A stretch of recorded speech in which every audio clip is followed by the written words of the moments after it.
And friends, this is not about rich versus poor. This is about a very, very small handful of the worst criminal element on this planet manipulating and destroying the good people of this nation and of this world. About this Obama with change. Look at the people he's put in to mastermind the economic recovery. Larry Summers. I love it. Every time they talk about Larry Summers, he's always brilliant. He's another brilliant one. He's the one that helped dismantle the Glass-Steagall Act, the banking act that was put in place in the 1930s, so the banks couldn't become the banksters that they become. In the 1990s, you had the beginning of the derivatives bubble, thanks to people like Alan Greenspan, Rubin, Summers, a lot of the people who are now back in the Obama administration. And the derivatives, I think, are the centerpiece of this entire problem today. These are the same people, Geithner from the Treasury Department. Could you imagine that?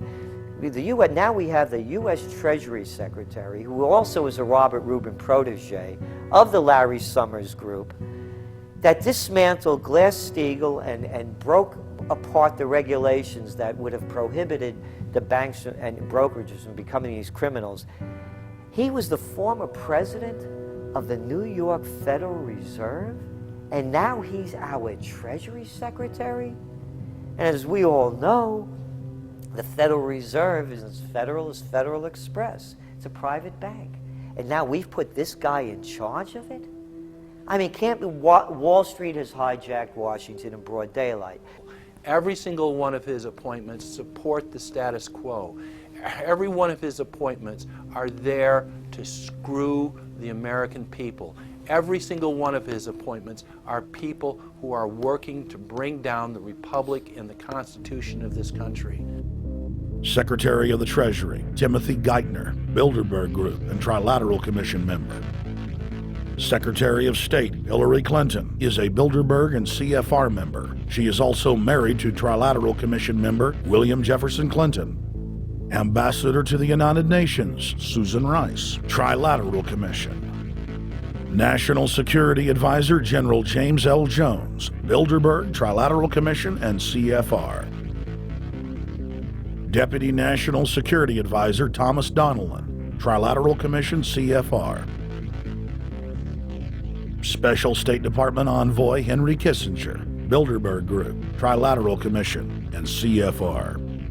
Chairman, Economic Recovery Committee, Paul Volcker, Bilderberg Group, Trilateral Commission, Council on Foreign Relations. The Director of National Intelligence, Admiral Dennis C. Blair, Bilderberg Group, Trilateral Commission, CFR. Secretary of Defense Robert Gates, Bilderberg Group, Trilateral Commission, CFR. Deputy Secretary of State James Steinberg, Bilderberg Group, Trilateral Commission, CFR. State Department Special Envoy Richard Haass, Bilderberg Group, Trilateral Commission, and President of the CFR. Obama Presidential Advisor Alan Greenspan, Bilderberg Group, Trilateral Commission, CFR. State Department Special Envoy Richard C. Holbrooke, Bilderberg, Trilateral, CFR. And the list goes on and on. Even if Barack Obama were the most wonderful person in the world, he was groomed and brought to power by the global elite to carry out their agenda. Humanity must look past Obama and realize that presidents come and go, but the shadow government and their program of global enslavement continues. How could people be so stupid and gullible to believe a bunch of political people? So people who voted for Obama were trying to express, I think, first of all, something worthwhile. The hatred for Bush, Cheney, the neocons, the desire to punish the Republicans for their adventures, their police state, and their economic depression. The second question was on the economy. People felt that Bush was selling them down the river into a world depression. He is, of course, the new Herbert Hoover in that regard, so they were trying to get something different from that. The tragedy, of course, is, and this is really why Obama was groomed and prepared over a period of almost 30 years now, that Obama is there to frustrate and to deceive all of those hopes. Obama is a cruel hoax. He's a bogus sham.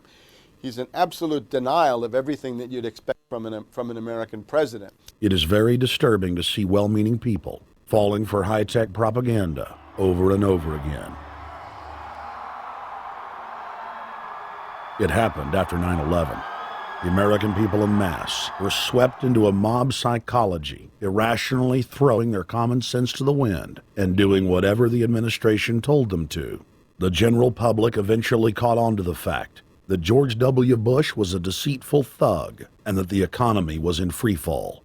In the midst of it all, Barack Obama was there, speaking out against the abuse of the people at the hands of the establishment. With the election of Barack Obama, the world rejoiced that the United States was no longer in the hands of madmen.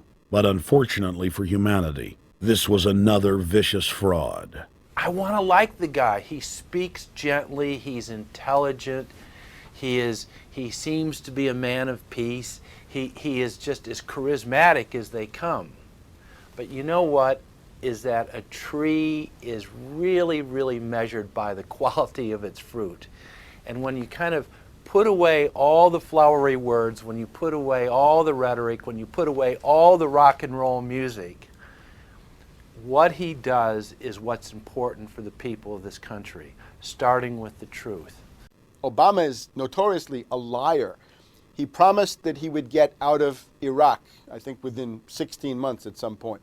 We had Samantha Power telling the Scotsman that he wouldn't be bound by those promises, and sure enough, he's now not going to be bound by those promises. Obama pledged in hundreds of speeches and interviews that within 6 months of being elected, he was going to bring our troops home from Iraq.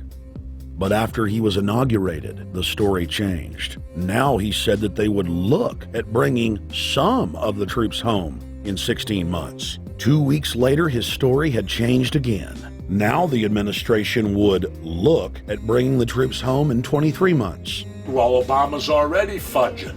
He's fudged since day one in this election, where he first said we're getting out. Well, now it's a timetable, and now it's da-da-da, because they're getting to him. They're understanding that, and he ain't going to be able to get him out because people more powerful than him got us in. When he first ran, remember, he was going to take the troops out. I get in there, troops come home. Day one. There is no military solution in Iraq, and there never was. I will begin to remove our troops from Iraq immediately. And then that went to 16 months. And now he's going to add, they're saying, another 30,000 or more troops to Afghanistan. Next, he sent 30,000 more Marines to Afghanistan, doubling the total number of forces in the crosshairs. Barack then announced that he was going to move missile systems into Eastern Europe to encircle Russia.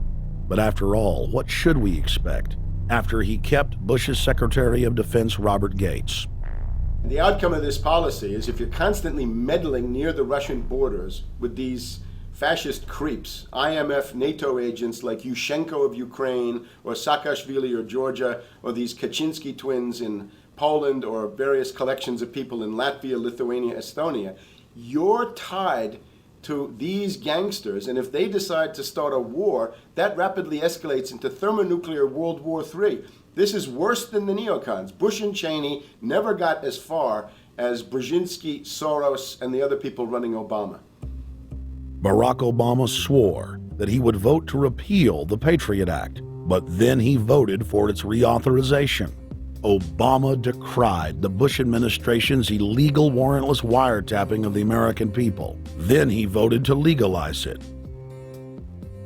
Obama pledged that he would filibuster any attempt to give retroactive immunity to the telephone companies, the telecom companies, except he then turned around and voted for that bill. Most people don't know, for example, that he voted to reinstate the Patriot Act and more government wiretapping.